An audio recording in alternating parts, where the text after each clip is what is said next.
آج انشاءاللہ عز و جل سورہ نساء آیت نمبر 34 سے ہم پڑھیں گے۔ سورہ نساء آیت نمبر 34۔ اعوذ باللہ من الشیطان الرجیم، بسم اللہ الرحمن الرحیم۔ الرجال قوامون علی النساء، مرد افسر ہے، افسر یا حاکم مراد ہے نا۔ الرجال قوامون علی النساء، مرد عورتوں پر نگہبان ہے یعنی افسر ہے، حاکم ہے نا۔ الرجال قوامون علی النساء، مرد عورتوں پر افسر ہے۔ بما فضل اللہ بعضهم علی بعض، ایسا کیوں ہے؟ اس وجہ سے کہ اللہ نے ان میں ایک کو دوسرے پر فضیلت دی ہے۔ یہ اس لیے کہ یہ قانون اللہ نے بنا دیا۔ بما فضل اللہ بعضهم علی بعض،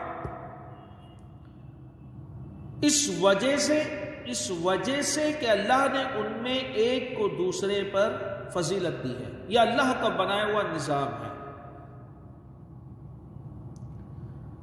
عقلی طور پر اور قوتی طور پر مرد کے اندر عورتوں سے زیادہ صلاحیت جو ہے وہ اللہ تعالی نے رکھی ہے۔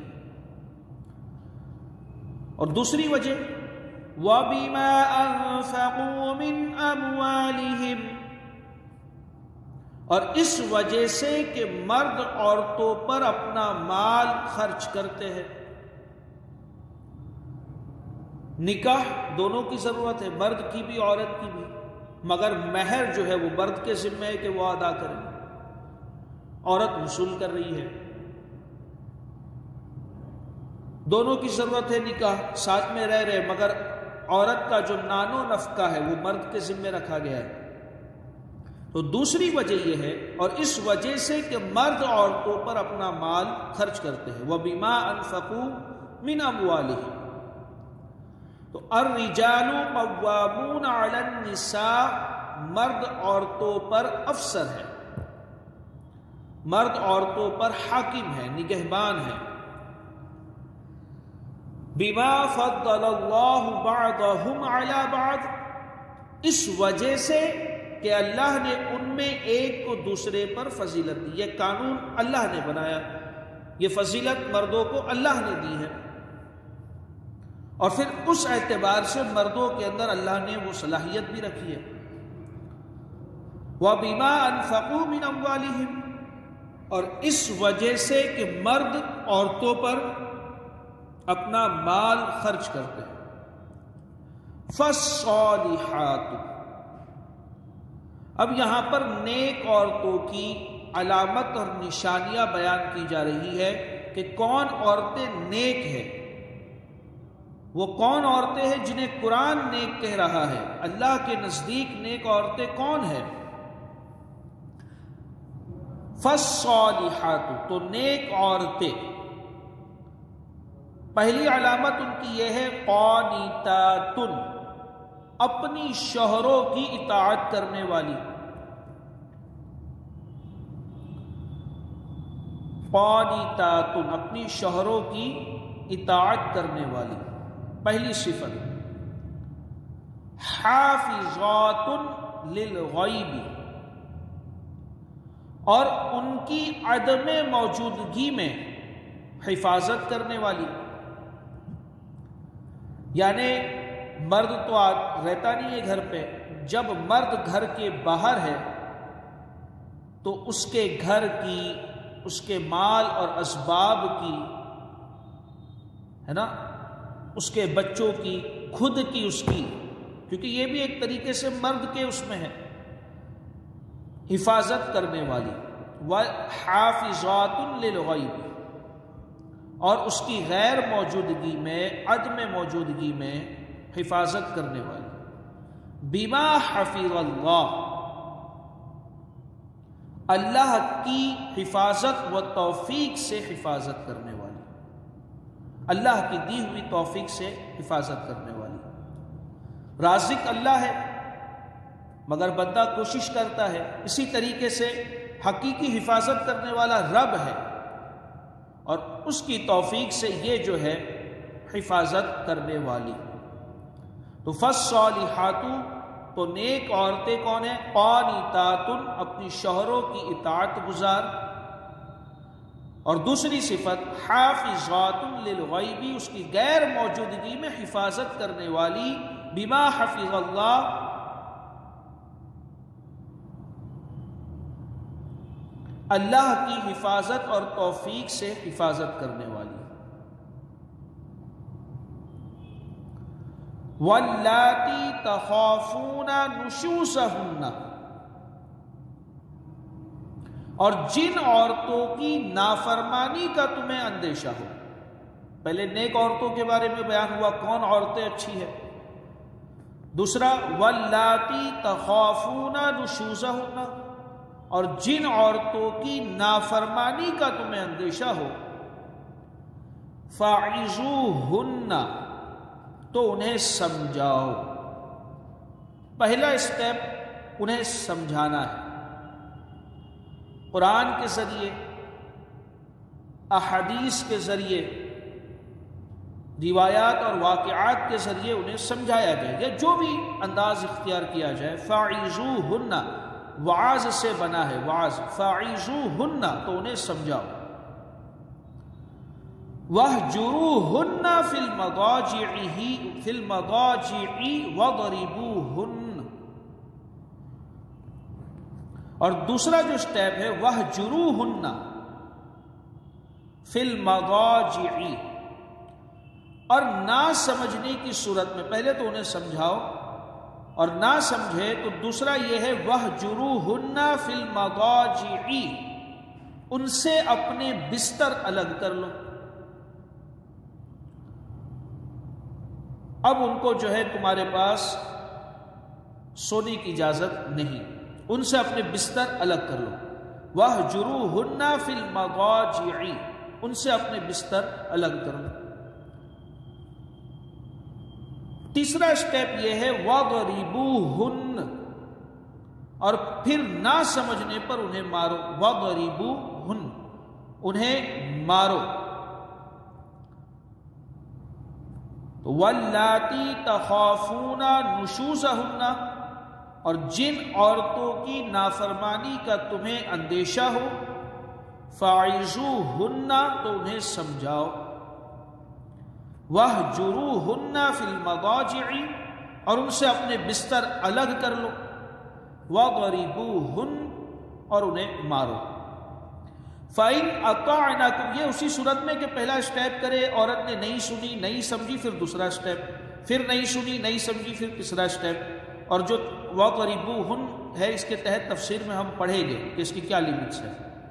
فَإِنْ أَطَعْنَكُمْ فَلَا تَبْتَغُوا عَلَيْهِنَّ سَبِيلًا، پھر اگر وہ تمہاری اطاعت کر لے، فَإِنْ أَطَعْنَكُمْ، پھر اگر وہ تمہاری اطاعت کر لے، فَلَا تَبْغُوا عَلَيْهِنَّ سَبِيلًا، تو اب ان پر زیادتی کرنے کا راستہ تلاش نہ کرو۔ اب اسے تکلیف دینا، یا اس پر ظلم اور زیادتی کرنا، یا اس کا کوئی حق تلفی کرنا، یا اسے معاف نہ کرنا، ایسا کوئی کام نہ کرو۔ فَإِنْ أَطَعْنَكُمْ، پھر اگر وہ تمہاری اطاعت کرے، فَلَا تَبْغُوا عَلَيْهِنَّ سَبِيلًا، تو ان پر زیادتی کرنے کا راستہ تلاش نہ کرو۔ بلا وجہ اس کو کیسے تکلیف دوں، کیسے اس کو جو ہے میں پریشان کروں، اس طرح کا کوئی حرکت، اس طرح کی کوئی حرکت نہ ہو، ہے نا۔ ان اللہ کان علیا کبیرا، بے شک اللہ بہت بلند، بہت بڑا ہے۔ اب دیکھیں آیت میں کہا گیا کہ شروع میں الرجال قوامون علی النساء، کہ مرد حاکم ہے عورت پر، افسر ہے عورت پر، اور آیت کے آخر میں دیکھیں کہا جا رہا ہے ان اللہ کان علیا کبیرا، بے شک اللہ بہت بلند بہت بڑا ہے کہ جب عورتیں صحیح ہو جائے، اطاعت گزار کرنے والی ہو جائے تو انہیں معاف کر دو، زیادتی کا راستہ نہ ڈھونڈو۔ بے شک اللہ بہت بلند ہے، بہت بڑا ہے۔ تم جس طریقے سے عورتوں پر حاکم ہو، اللہ تبارک و تعالی سب سے بڑا حاکم ہے، تم پر اللہ تبارک و تعالی سب سے بڑا ہے۔ تاکید دیکھیں کس طریقے سے آئی ہے، ان اللہ کان علیٰ کبیرا، بے شک اللہ بہت بلند بہت بڑا ہے۔ اس کی تفسیر پڑھتے ہیں، پہلے ترجمہ پڑھ لیتا ہوں۔ مرد عورتوں پر نگہبان ہے اس وجہ سے کہ اللہ نے ان میں ایک کو دوسرے پر فضیلت دی ہے۔ مرد عورتوں پر افسر ہے، نگہبان ہے، اس کی پہلی وجہ کیا ہے کہ اللہ نے ان کو ایک کو دوسرے پر فضیلت دی ہے۔ یہ فضیلت اللہ نے دی ہے، یہ اللہ کا بنایا ہوا قانون ہے، یہ اللہ کا بنایا ہوا نظام ہے۔ پھر اللہ نے مردوں کے اندر اس طریقے سے صلاحیت بھی رکھی ہے، کوئی وزنی کام عورتیں نہیں کر پاتی، کوئی طاقت کا کام ایسا ہے جو عورتیں نہیں کر سکتی ہے، وہ مرد ہی کر سکتا ہے، بہت سارے ایسی چیزیں ہیں۔ اور اس وجہ سے کہ مرد عورتوں پر اپنا مال خرچ کرتے ہیں۔ دوسری وجہ یہ ہے مہر کا ذمہ مردوں پر ہے، نان و نفقے کا ذمہ مردوں پر ہے۔ تو نیک عورتیں شوہروں کی اطاعت کرنے والی، پہلی صفت شوہروں کی اطاعت کرنے والی، اور دوسری اور ان کی عدم موجودگی میں، ان کی غیر موجودگی میں اللہ کی حفاظت اور توفیق سے حفاظت کرنے والی ہوتی ہے،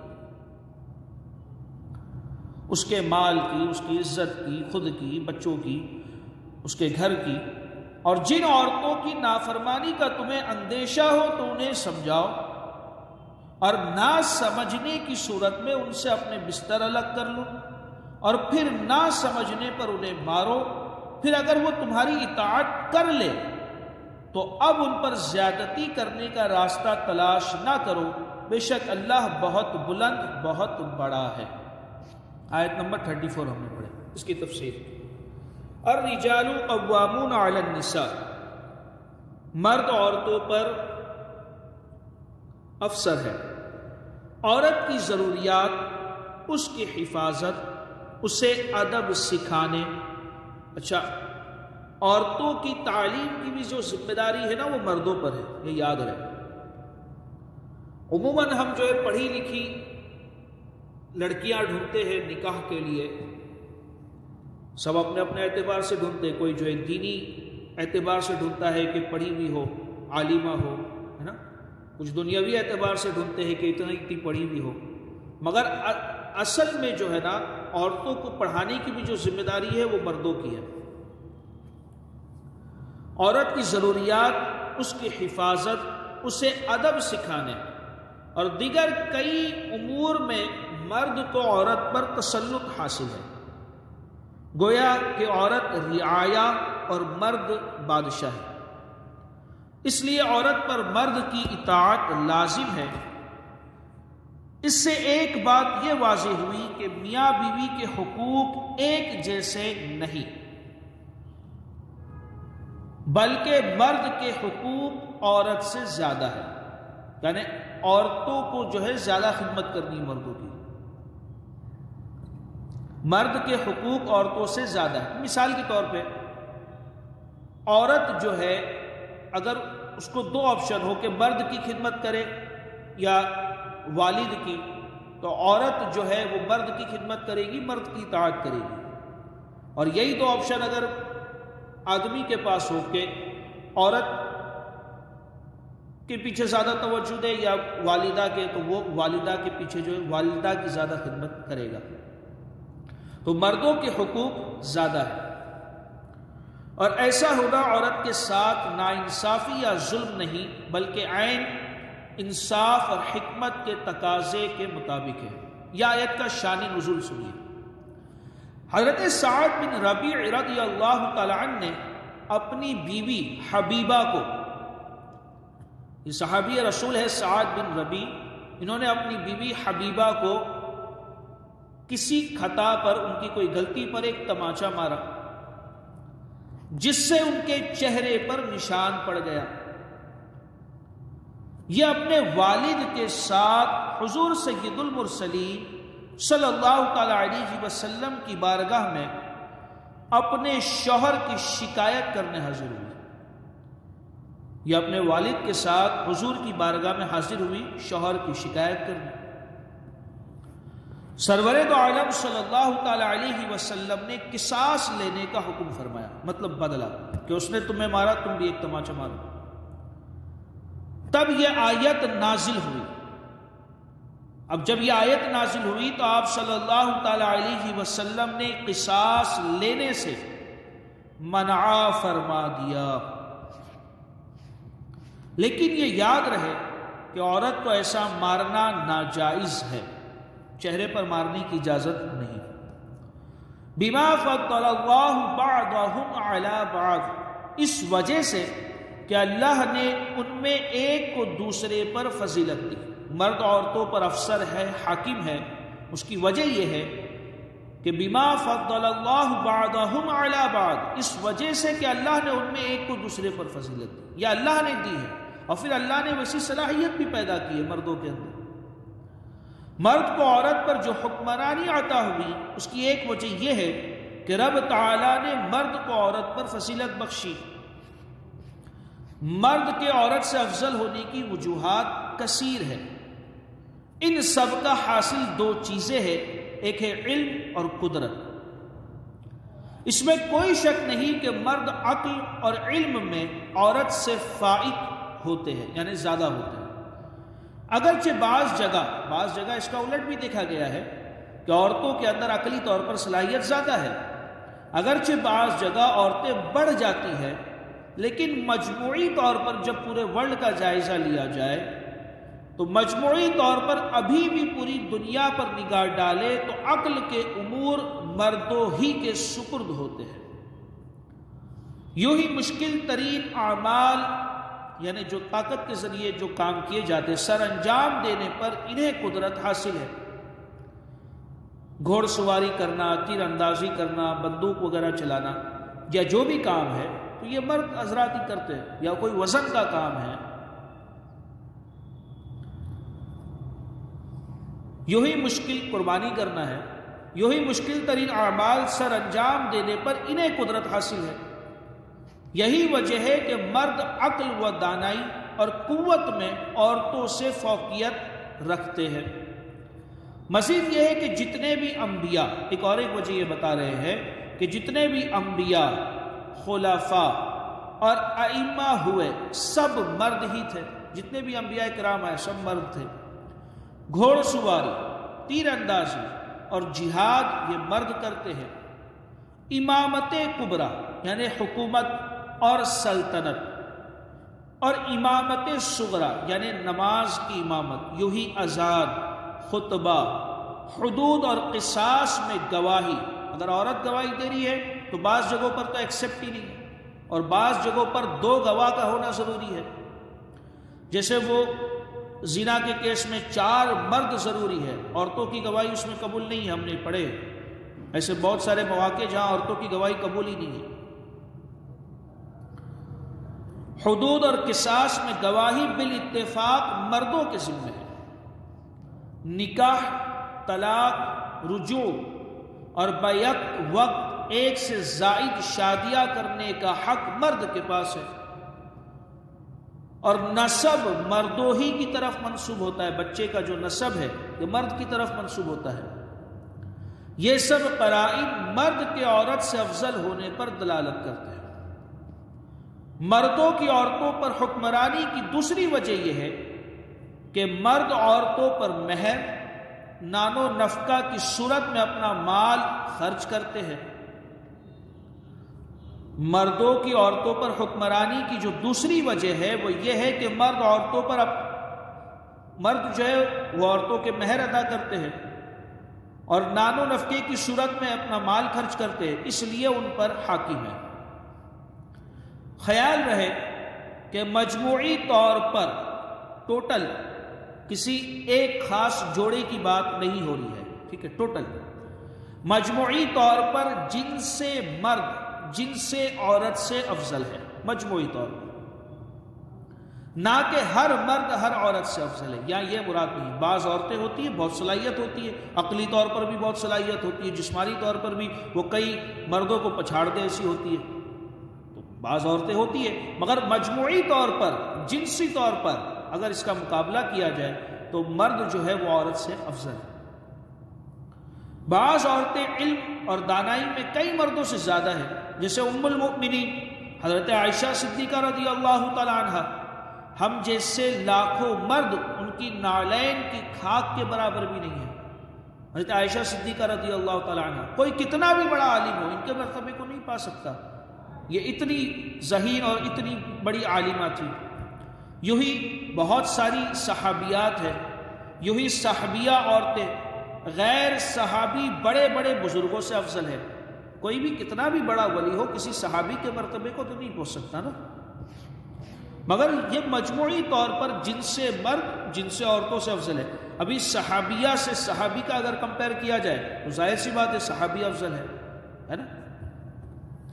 فالصالحات، تو نیک عورتیں، نیک اور پارسا عورتوں کے اوصاف بیان فرمائے جا رہے ہیں یہاں سے، آیت کے یہاں سے نیک عورتوں کے اوصاف، کہ جب ان کے شوہر موجود ہو تو ان کی اطاعت کرتی ہے اور ان کے حقوق کی ادائیگی میں مصروف رہتی ہے، اور شوہر کی نافرمانی سے بچتی ہے، اور جب موجود نہ ہو تو اللہ تعالیٰ کے فضل سے، اللہ تعالیٰ کی توفیق سے ان کے مال اور عزت کی حفاظت کرتی ہے۔ قانتات، اطاعت کرنے والی، والحافظات، اور حفاظت کرنے والی۔ نیک بیوی کے اوصاف اور فضائل، حضرت ابو امامہ رضی اللہ تعالی عنہ سے روایت ہے کہ حضور اقدس صلی اللہ تعالی علیہ وسلم نے ارشاد فرمایا، تقوی کے بعد مومن کے لیے نیک بیوی سے بہتر کوئی چیز نہیں۔ سب سے افضل نعمت اگر مرد کے لیے کوئی ہے تو وہ نیک بیوی ہے تقوی کے بعد، حدیث پاک ہے، زندگی سکون سے کٹتی ہے۔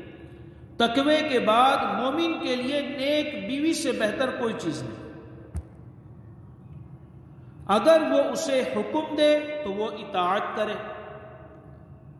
اور اگر اسے دیکھے تو خوش کر دے، اور اس پر قسم کھا بیٹھے تو قسم سچی کر دے۔ یا یہ ہے کہ کسی کام کا عزم کرے، کسی کام کا ارادہ کرے، کسی کام کا پختہ ارادہ کر لے تو یہ اس کے لیے مددگار ثابت ہو، معاون ثابت ہو، اور کہیں چلا جائے تو اپنے نفس، عورت اپنے نفس اور شوہر کے مال میں بھلائی کرے۔ نمبر 2، حضرت عبداللہ بن عباس رضی اللہ تعالی عنہما سے روایت ہے کہ رسول اللہ صلی اللہ تعالی علیہ وسلم نے ارشاد فرمایا، رسول اللہ صلی اللہ تعالی علیہ وسلم نے ارشاد فرمایا، جسے 4 چیزیں ملی اسے دنیا اور آخرت کی بھلائی مل گئی۔ دنیا کی بھی بھلائی مل گئی، آخرت کی بھی بھلائی مل گئی۔ نمبر 1، شکر گزار دل، سب سے بڑی نعمت ہے۔ آدمی شکر گزار رہے، سیٹسفائیڈ رہے کہ اللہ تیرا شکر ہے، جو کچھ تو نے دیا تیرا شکر ہے۔ یاد خدا کرنے والی زبان، اللہ کا ذکر کرنے والی زبان۔ نمبر 3، مصیبت پر صبر کرنے والا بدن، یہ بھی ایک عظیم الشان نعمت ہے۔ ہلکی سی چوٹ لگی اس کو لے کے بیٹھ گئے، ہلکا سا درد ہوا اسے لے کے بیٹھ گئے، تو یہ اچھی علامت نہیں ہے۔ مصیبت پر صبر کرنے والا بدن، کوئی بھی آزمائش آئی، کیسی بھی آزمائش آئے اس پر صبر کرے، بولتے نہ پھرے، رب کی ناشکری نہ کرے۔ اور چوتھی نعمت ایسی بیوی کہ اپنے نفس، اپنے آپ کی، اپنے نفس اور شوہر کے مال میں گناہ کی متلاشی، یعنی اس میں خیانت کرنے والی نہ ہو۔ یہ 4 چیزیں جو ہے نعمت ہے۔ اب یہ اس آیت کا جو بقیہ حصہ ہے اس کی جو تفسیر ہے، آیت نمبر 34 کی تفسیر ہم پڑھ رہے ہیں، تو اب اس میں جو نیک عورتوں کے بارے میں جو بات آئی ہے نا، ان کے جو اوصاف بیان کیے گئے ہیں، اس کے تعلق سے ہم پڑھ رہے ہیں۔ تو نکاح کے لیے عورت کے انتخاب کے وقت، جب نکاح کے لیے عورت کا انتخاب کرے تو اس کی دین داری دیکھ لی جائے اور دین والی ہی کو ترجیح دی جائے۔ جو لوگ عورت کا صرف حسن یا مالداری یا عزت اور منصب، اب یہاں خاندان بھی مراد لیے جا سکتے ہیں کہ اچھے اچھے خاندان جو ہے پیش نظر رکھتے ہیں، وہ اس حدیث سے پاک پر غور کر لیں۔ حضرت انس رضی اللہ تعالی عنہ سے روایت ہے کہ سرکار دو عالم صلی اللہ تعالی علیہ وسلم نے ارشاد فرمایا، جو کسی عورت سے اس کی عزت کے سبب نکاح کرے، وہ اچھے خاندان والی ہے یا وہ کسی مرتبے پر ہے، اس کی عزت کی وجہ سے نکاح کرے، اللہ عز و جل اس کی ذلت میں زیادتی کرے گا۔ جو کسی عورت سے اس کی عزت کی وجہ سے نکاح کرے تو اس شخص کے ذلت میں، رسوائی میں اللہ تعالیٰ اضافہ کرے گا۔ اور جو کسی عورت سے اس کے مال کی وجہ سے نکاح کرے،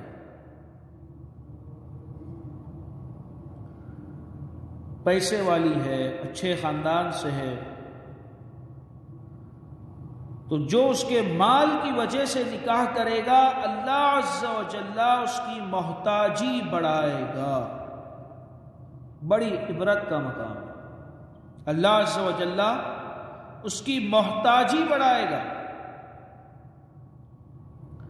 اور جو اس کے حسب یعنی خاندانی مرتبے کے سبب نکاح کرے گا، وہ اچھے خاندان سے ہے، خاندانی مرتبے کی وجہ سے نکاح کرے گا، تو اللہ عز و جل اس کے کمینے پن میں زیادتی کرے گا، وہ اور نالائق ہو جائے گا شخص۔ واللاتی تخافون نشوزہن، اور جن عورتوں کی نافرمانی کا تمہیں ڈر ہو۔ دیکھیں یہاں تک جو ہے اب نیک اور صالحات اور ان کی نشانیاں پڑھ رہے تھے، اب وہ عورتیں جو نافرمانی کرتی ہے اور جن عورتوں کی نافرمانی کا تمہیں ڈر ہو، واللاتی تخافون نشوزہن، اور جن عورتوں کی نافرمانی کا تمہیں ڈر ہو، تو اس کی اصلاح کس طریقے سے کی جائے، یہاں پر اس کا بیان ہو رہا ہے۔ تو اس آیت میں نافرمان عورت کی اصلاح کا طریقہ بڑے احسن اچھے انداز میں بیان کیا گیا ہے۔ سب سے پہلے نافرمان بیوی کو اپنی اطاعت کے فوائد اور نافرمانی کے نقصانات بتاؤ۔ فَعِظُوهُنَّ، انہیں واعظ کرو، جو کلام پاک میں ہے نا، انہیں واعظ اور نصیحت کرو، تو انہیں فرما برداری کے فوائد اور نافرمانی کے نقصانات بتائے۔ نیز قرآن اور حدیث میں اس تعلق سے منقول فضائل اور وعید بیان کر کے اسے سمجھائے۔ اگر اس کے بعد بھی نہ مانے، وَاهْجُرُوهُنَّ فِي الْمَضَاجِعِ، پھر اس کا دوسرا اسٹیپ، اگر اس کے بعد بھی نہ مانے تو ان سے اپنے بستر الگ کر لو۔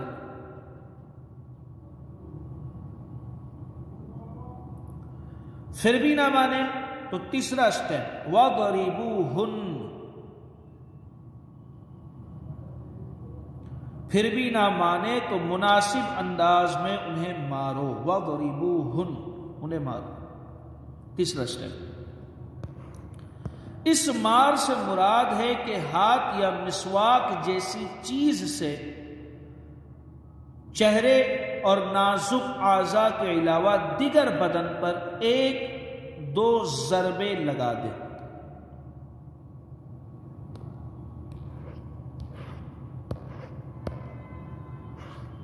شوہر اور بیوی دونوں ایک دوسرے کے حقوق کا لحاظ رکھیں۔ حضرت عمرو بن احوص رضی اللہ تعالی عنہ سے روایت ہے کہ حضور انور صلی اللہ تعالی علیہ وسلم نے ارشاد فرمایا، میں تمہیں عورتوں کے حق میں بھلائی کی وصیت کرتا ہوں، وہ تمہارے پاس مقید ہے۔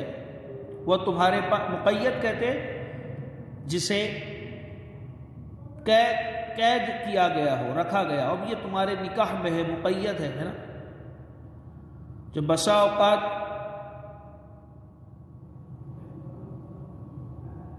کچھ عورتوں کا یہ ذہن بھی ہوتا ہے کہ ہمیں جو ہے قید کر کے رکھا گیا ہے، ہمیں آزادی نہیں ملتی، وہ ہے ہی ہمارے پاس قید، وہ تمہارے پاس مقید ہے، تم ان کی کسی چیز کے مالک نہیں ہو، البتہ یہ کہ وہ کھلم کھلا بے حیائی کی مرتکب ہو۔ اگر وہ بے حیائی کا کام کرے تب ان پر جو ہے ان کو مارنے کی اور زیادتی، مطلب اس وقت جو ہے اس کے لیے اجازت ہے۔ اس سے پہلے ہم نے آیت میں پڑھے ہے کہ اگر کوئی جو بے حیائی کرے تو اسے جو ہے تم جو ہے برا بلا کہو، مارو، یہ آیت ہم نے پڑھے اس سے پہلے، ہے نا۔ اگر وہ ایسا کرے تو انہیں بستروں میں علیحدہ چھوڑ دو، اگر نہ مانے تو ہلکی مار مارو، بس اگر وہ تمہاری بات مان لے تو ان کے خلاف کوئی راستہ تلاش نہ کرو۔ اگر وہ اطاعت گزار ہو جائے تو اب ان پر زیادتی یا ان پر ظلم و ستم یا ان کو نقصان پہنچانے کے لیے کوئی بھی راستہ تلاش نہ کرو۔ تمہارے عورتوں پر اور عورتوں کے تمہارے ذمے کچھ حقوق ہیں۔ تمہارا حق یہ ہے، یعنی عورت کو چاہیے یہ کرنا، تمہارا حق یہ ہے کہ وہ تمہارے بستروں کو تمہارے ناپسندیدہ لوگوں سے پامال نہ کرے۔ یعنی یہاں مراد یہ ہے کہ ایسے شخص کو گھر میں داخل نہ ہونے دے جسے تم پسند نہیں کرتے ہو، جس کی گھر میں آنے کی اجازت نہیں ہے۔ وہ تمہارے بستروں کو تمہارے ناپسندیدہ لوگوں سے پامال نہ کرے، اور ایسے لوگوں کو تمہارے گھروں میں نہ آنے دے جنہیں تم ناپسند کرتے ہو۔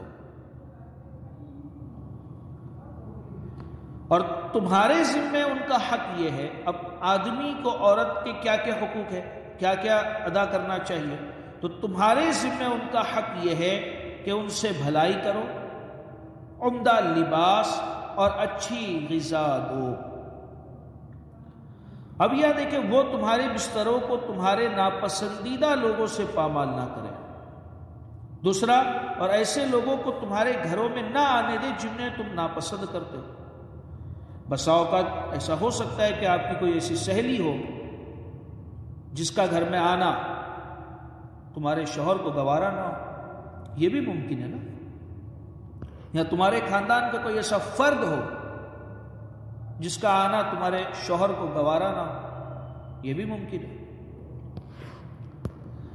حضرت معاذ بن جبل رضی اللہ تعالی عنہ سے روایت ہے کہ سرکار دو عالم صلی اللہ تعالی علیہ وسلم نے ارشاد فرمایا، جب عورت اپنے شوہر کو دنیا میں ایذا دیتی ہے، جب عورت اپنے شوہر کو دنیا میں ایذا دیتی ہے، تکلیف پہنچاتی ہے، اب تکلیف یہ ہے کہ دیکھیں وہ طاقتی طور پر تو کمزور ہے، وہ مار دھاڑ کر کے تکلیف پہنچائے، اس کی پروبیبلٹی کم ہے، نہیں کے برابر تو نہیں ہے۔ دوسری طرح سے تکلیف ہوگی نافرمانی کر کے، اس کی اطاعت یا حکم نہ مان کے، یہ تکلیف ہوگی۔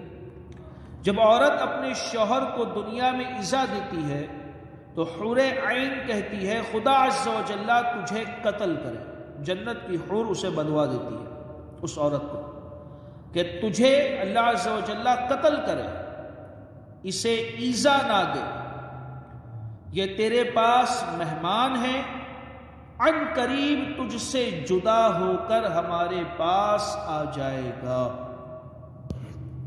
ام المؤمنین حضرت ام سلمہ رضی اللہ تعالی عنہا سے روایت ہے کہ سرکار علی وقار صلی اللہ تعالی علیہ وسلم نے ارشاد فرمایا، جو عورت اس حال میں مری کہ اس کا شوہر اس پر راضی تھا وہ جنت میں داخل ہو گئی۔ حضرت ابو ہریرہ رضی اللہ تعالیٰ عنہ سے مروی ہے، سرکار دو عالم صلی اللہ تعالیٰ علیہ وسلم نے ارشاد فرمایا، میں تمہیں عورتوں کے بارے میں بھلائی کرنے کی وصیت کرتا ہوں، تم میری اس وصیت کو قبول کرو۔ میں تمہیں عورتوں کے بارے میں بھلائی کرنے کی وصیت کرتا ہوں، تم میری اس وصیت کو قبول کرو۔ وہ پسلی سے پیدا کی گئی ہے، اور وہ پسلی میں سے کون سی پسلی؟ اور وہ پسلیوں میں سے زیادہ ٹیڑھی اوپر والی ہے۔ اگر تو اسے سیدھا کرنے چلے تو توڑ دے گا، اور اگر ویسے ہی رہنے دے تو ٹیڑھی باقی رہے گی، مطلب اسے چھوڑ دے تو وہ ٹیڑھی ہی رہے گی۔ حضرت ابو ہریرہ رضی اللہ تعالی عنہ سے روایت ہے کہ نبی اکرم صلی اللہ تعالی علیہ وسلم نے ارشاد فرمایا، عورت پسلی سے پیدا کی گئی، وہ تیرے لیے کبھی سیدھی نہیں ہو سکتی۔ عورت پسلی سے پیدا کی گئی، وہ تیرے لیے کبھی سیدھی نہیں ہو سکتی۔ اگر تو اسے برتنا چاہے، اب تجھے اسے نبھانا ہے، تو اسے برتنا چاہے تو اسی حالت میں برت سکتا ہے۔ دیکھیں مردوں کو بھی کتنا سمجھایا گیا ہے، کتنے اچھے انداز میں، کہ وہ ٹیڑھی پسلی سے پیدا کی گئی ہے، تو اسے برتنا چاہے تو اسی حالت میں برت سکتا ہے، اسی حالت میں، اور سیدھا کرنا چاہے گا تو توڑ دے گا، اور توڑنا طلاق ہے۔ فَإِنْ أَطَعْنَكُمْ، پھر اگر وہ تمہاری اطاعت کر لے، اگر وہ نافرمانی کرے یا ان کی نافرمانی کا اندیشہ ہو تو انہیں کس انداز میں سمجھانا ہے، اس کے 3 سٹیپ ہمیں بتائے گئے۔ پہلے یہ ہے کہ فَعِظُوهُنَّ، انہیں وعظ کرے، وَاهْجُرُوهُنَّ فِي الْمَضَاجِعِ، ان کے بستر الگ کرے۔ تیسرا سٹیپ وَاضْرِبُوهُنَّ۔ فَإِنْ أَطَعْنَكُمْ، پھر اگر وہ تمہاری اطاعت کر لے، فرما برداری کر لے، یعنی جب گناہ کے بعد توبہ کرنے کی صورت میں اللہ تعالیٰ تمہاری توبہ قبول فرما لیتا ہے، تو تمہیں بھی چاہیے کہ تمہاری زیر دست عورت جب قصور کرنے کے بعد معافی طلب کرے اور نافرمانی چھوڑ کر اطاعت گزار بن جائے تو اس کی معذرت قبول کر لو، اور توبہ کے بعد اسے تنگ نہ کرو۔ اگر وہ توبہ کر لے تو اب اسے نقصان پہنچانے کا کوئی ارادہ نہ رکھو، نقصان پہنچانے کے منصوبے نہ بناؤ۔ اور اس کی جو تاکید کی گئی کہ ان اللہ کان علیٰ کبیرا، بے شک اللہ بہت بلند بہت بڑا ہے، تو اس دیکھیں تفسیر کے اندر بھی یہ چیز سمجھائی گئی کہ جب اللہ تعالیٰ بڑا ہو کے تمہیں معاف کر رہا ہے تمہارے خطاؤں پر، تو تم بھی اپنے ماتحت عورتوں کو معاف کر دو۔ واپس سے اس آیت کا ترجمہ پڑھتا ہوں۔ مرد عورتوں پر نگہبان ہے، یا اس کا معنی یوں بنے گا رجال قوامون حاکم ہے، اس وجہ سے کہ اللہ نے ان میں ایک کو دوسرے پر فضیلت دی، اور اس وجہ سے کہ مرد عورتوں پر اپنا مال خرچ کرتے ہیں، تو نیک عورتیں اطاعت کرنے والی، شوہروں کی اطاعت کرنے والی، اور ان کی عدم موجودگی میں، ان کی غیر حاضری میں، ہو سکتا ہے وہ گھر پہ نہ ہو سکتا ہے کہ آپ باہر ہو گھر کے، تو ان کی غیر موجودگی میں اللہ کی حفاظت اور توفیق سے حفاظت کرنے والی ہوتی ہے۔ اور جن عورتوں کی نافرمانی کا تمہیں اندیشہ ہو تو انہیں سمجھاؤ، اور نہ سمجھنے کی صورت میں ان سے بستر الگ کرو، اور پھر نہ سمجھے پھر انہیں مارو۔ پھر اگر وہ تمہاری اطاعت کر لے تو اب ان پر زیادتی کرنے کا راستہ تلاش نہ کرو، بے شک اللہ بہت بلند بہت بڑا ہے۔